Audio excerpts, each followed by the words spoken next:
Pag nag-walk exercise ako, nakapulot ako ng maliit na ibon. Oh. Mahina siya.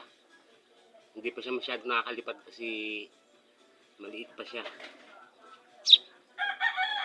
Ibong bahay kung tawagin dito yan. Kawawa naman, oh. Hindi, wala dyan. Pilay yan, pilay. Hindi makakatapo yan. Pilay yung paa niya. Bakit napilay? Baluktot yung nahuhulog kanina. Kawawa Ayun, naman. Napilay. Kawawa naman, oh. Ano agad dito sa ano?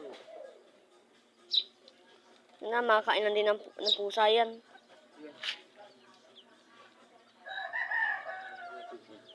Taas mo ko na mo.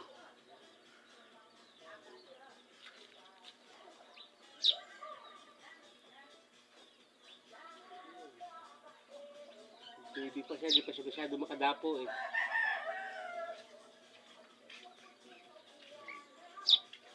Dapat gagawa siya ng pugad.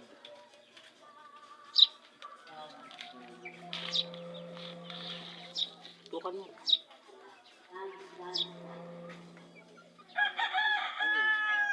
Mamatay ka niya, lahat.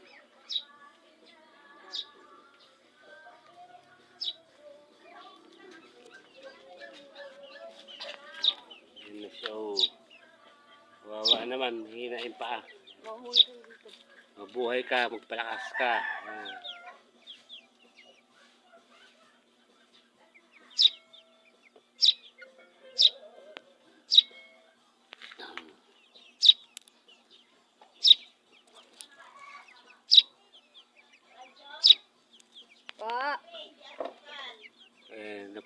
Napulot ko siya habang nag-walking exercise ako kanina.